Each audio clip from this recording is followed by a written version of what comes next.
من يفتتح التهديف في هذه المباراة؟ أصبح السؤال الآن قبل مباريات برشلونة. هذه الكرة إنيستا يجاوب، إنيستا يرد على السؤال قبل أن أنتهي من السؤال، قبل أن تنتهي الجملة. من يفتتح التهديف؟ من يسجل إنيستا ويتقدم للبارسا بالهدف الأول بعد أقل من 8 دقائق، أقل من 8 دقائق فقط تكفي برشلونة لافتتاح التهديف في هذه المباراة. إنيستا رائع، إنيستا هدف روعة، هدف بلياردو على طريقة البلياردو للنجم الإسباني الكبير بقدمه اليمنى وفيرست تايم ومن أول لمسة ومتوجهة توجيه راداري، توجيه بالرادار بالريموت. البارسا يسجل بالريموت كنترول. يقترب لكن فيا يمررها إلى تشافي والتمريرة البينية لا تكتمل.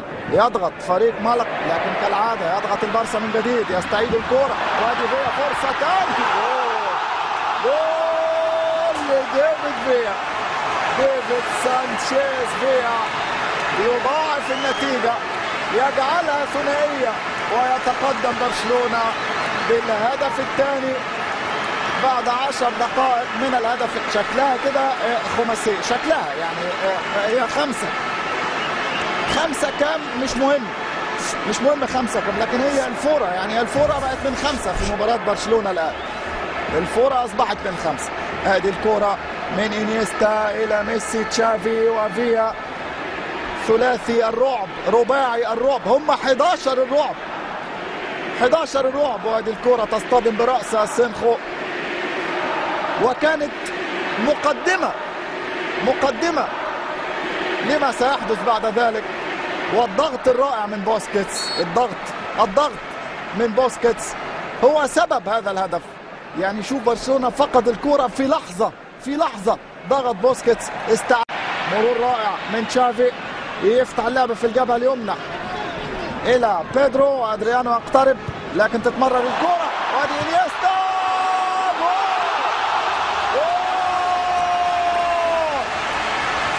جاء الثالث، تأخرنا نوعا ما، انتظرنا الهدف في الدقيقة 28، جاء في الدقيقة 26. ماشي، مقبول التأخير. عذرك معاك يا بيدرو، عذرك معاك يا بيدرو. 3-0 وبيدرو يسجل الثالث، وكالعادة نتيجة التمريرات الساحرة، التمريرات البينية، انفراد إنيستا، يتألق الحارس اسينخو لكن هتهرب من إنيستا هيجي لك بيدرو، هتهرب من بيدرو هيجي لك ميسي. هتروح فين يعني؟ أين المفر؟ أين الهروب؟ لا، الثالث وفي هم الخمسة، يعني هي حصة، هي رهيب في الكرات الثابتة، رهيب في الكرات الثابتة. بالفعل دودة بقدمه اليسرى يسجل الهدف الأول لملقا، وكالعادة من كرة ثابتة من خارج منطقة الجزاء. من هنا يأتي غضب فيكتور فالديز الحارس الكتالوني، غاضب لأنه حذر زملائه، لأنه شاهد مباريات ملقا بالفعل، لأنه يعرف تميز هذا الفريق في الكرات الثابتة، لأنه يعرف تميز هذا اللاعب تحديدا دودة في الكرات الثابتة، وكثيرا ما سجل في مثل هذه اللقطات. دودة يسجل هدف، يقلل انه يلعبها، ده انفراد لكن ضاعت. تشافي ثاني، تشافي والكرة وانفراد اخر فيا جول،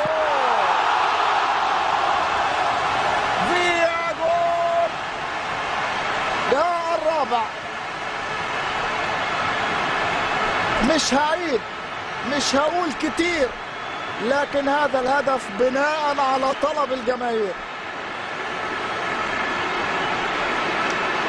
السيرك القومي الكتالوني يستأنف عروضه بعد توقف مؤقت، بعد توقف قصير، لكن بناء على طلب الجماهير يعاود فتح أبوابه من جديد في الشوط الثاني وفي الدقيقة 74 تحديدا يسجل الهدف الرابع عن طريق الجواخي ديفيد فيا، هدفه الثاني في هذه المباراة والرابع للبارسا.